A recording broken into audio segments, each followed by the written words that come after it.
Hi everybody, welcome to engVid.com. I'm Adam. In today's lesson, I'm going to look at the sport of basketball, professional basketball. Now, I know that some of you might not be very interested in basketball, but this is a good lesson to listen to for listening practice. But also you'll pick up some words here from this sport that are actually used in everyday conversations. People, especially Americans, like to take expressions and terms from sports and use them in everyday situations. And you'll see a couple of examples of this. So you should watch this, and then you never know, you may decide that you actually like the game of basketball and want to learn a bit more. So let's start with the court, right? So this is called a court. The playing area is called a court. The building is usually called an arena. Sometimes it's called a stadium. And the court is split into two halves. You have the defensive half and the offensive half. And at the middle of the game, the teams switch sides. So for half the game, one team is shooting against this net. And the second half, they're shooting against the other net. And the players sit on the sidelines of the court, and they can do all kinds of things. They can cheer their teammates on, etc. Now, this court is not drawn to scale, so it might seem a little bit funny, and this is basically what it looks like, but not exactly. So this is the half court. This is half court, means halfway between the two ends. Here you have what is called a three-point line. So any shots that are taken behind this line that go in the basket are worth 3 points. Anything inside is worth 2 points, and any shot taken from this line, the free throw line, is worth 1 point. So that's how you get your score.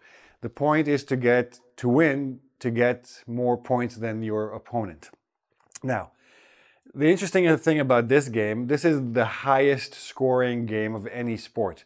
Sometimes the scores go over 100, 120, 130 points. Most other sports are a little bit lower scores. So who plays? Who is involved in this sport? Each team has 5 players. There are 2 guards. Now you can talk about specialty guards like shooting guard and dribbling guard. I'm not sure what the other one's called. There are 2 guards that are supposed to control the play and play better defense. There are 2 forwards, and there's 1 center. He's the one who generally jumps for the ball at the beginning of the game. Generally speaking, the centers are also the tallest guys. Some of these guys are very, very tall, like 6'6", 6'7", even 7 feet tall. And of course, each team has a coach, and the rules are observed by the referees. Okay? In terms of the actual mechanics of the game, on each side there is a backboard. This is a big piece of board. These days it's actually made of plexiglass. On the backboard there is a basket. The basket is made of a hoop, that's the ring, and attached to the ring is a net, which makes the whole thing together makes the basket, and the ball has to go in and you get your points that way. So, how is the game split up? So there are 4 quarters. Each quarter is 12 minutes. So the total length of the game is 48 minutes. But of course there are whistles, there are stops, there are breaks. There's a break at halftime, a little break between the quarters. So the game usually takes about 2 hours to play completely. If at the end of the game the score is tied, like 120 to 120, then the teams will play overtime for 5 minutes. If after 5 minutes the score is still tied, they will play another overtime, and they will continue until the clock runs down and there is one clear winner. Now, along the whole court has a boundary. So every time the ball goes outside of the line anywhere, this is called out of bounds. So the play is whistled dead. The referee blows the whistle, the clock stops, everybody stops, and they start again, and the other team gets the ball, the team that didn't lose the ball. Out of bounds is also a very common expression in everyday conversations. Out of bounds means you went past a certain limit. You went where you shouldn't have gone. So if you're having a conversation with someone and you say something inappropriate, that person say, okay, that's a little bit out of bounds. Let's stop there and continue the conversation, or just separate, go our separate ways. So very common expression. So I already mentioned the 3-point line where you get extra points. The free throw line. Now, the reason you would shoot the ball from here, the basketball from the free throw line, is because you were awarded a free throw because the other team had a foul. The other team did something that they are not allowed to do.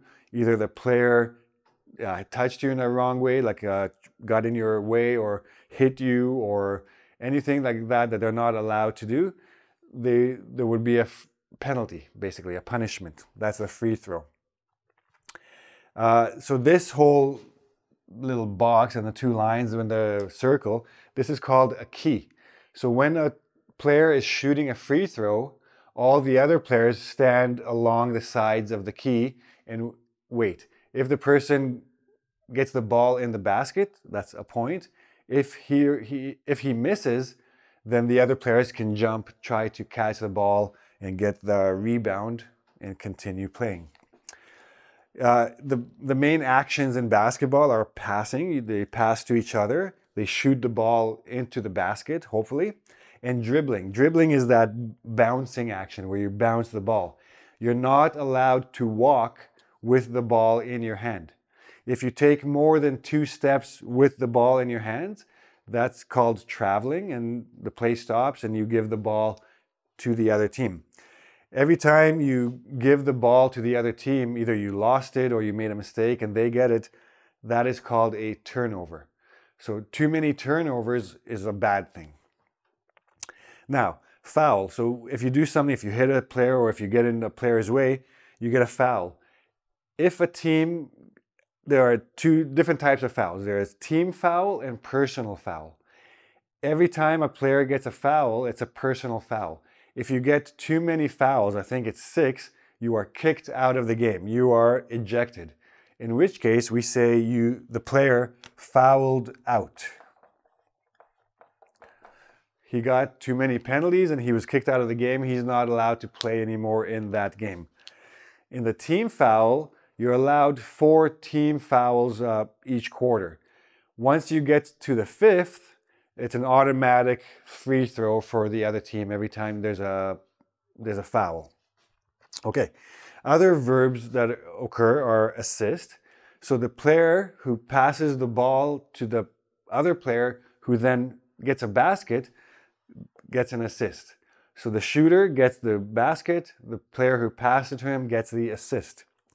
You can steal a ball. You can get the ball away from the other team. Every time you do that, you get a steal. Rebound, when the ball goes up, everybody jumps to try to catch it if it doesn't go in the basket. So that's called a rebound. Now, there are all kinds of names for plays in basketball. There's give and go, and there's all these other things. Hook shot, jump shot, field goal shot. The main ones I want to mention now are slam dunk and layup. And the reason I want to mention these 2 is because they are used in everyday situations as well. A slam dunk is when a player holds the ball and jumps high and stuffs the ball right into the net. It's not a shot. He doesn't let it fly. He just takes it and pushes it into the net. So it's basically a guaranteed 2 points because nobody misses a slam dunk. They're not shooting it. They're stuffing it into the net. So when we use slam dunk in everyday situations, we mean something that is for sure going to happen. It's almost guaranteed to happen, right? So if I go for a job interview and I think I did a very good job, and then I leave and my friend asks me, how did it go? And I say, oh, it was a slam dunk. That means I think that for sure I'm getting the job because I did such a good job, right? It was a slam dunk, means very, very good. A layup is when a player doesn't really have any defensemen around him and he can just run and take a couple of steps and just basically throw the ball very lightly into the basket. So it's a very easy basket. So a layup, we also talk in everyday situations where something is just a little bit easy. You don't need to try very hard. You don't need too much skill. You just lay it up. It was a very easy thing to do. So now, obviously all this stuff I'm talking about the NBA, although in the US, college basketball is actually even more popular than professional basketball. But both are very, very popular in the US. In Canada, there's only one professional basketball team, and that's in Toronto. And all the teams are trying to get into the playoffs. And once they are in the playoffs, they are competing for the Larry O'Brien trophy. That's the championship trophy in the NBA. Okay? And that's it. Of course, there's a lot more to know about the game. If you want to get into it, you can study all the details of the game, learn the rules, learn the players, etc. But this is a good introduction to the sport. Plus, you get a few expressions that you can use in other situations in everyday life. Okay, so I hope you like this. If you have any questions about this, please go to engvid.com. You can ask me there and I'll be happy to help you out. There's also a little quiz to test your comprehension of this lesson. And that's it. If you like the video, give me a like, please. Don't forget to subscribe to my channel and ring the bell for notifications of future videos. And come back. I'll give you some more useful vocabulary and lessons to help you improve your English. Okay? Until then, bye-bye.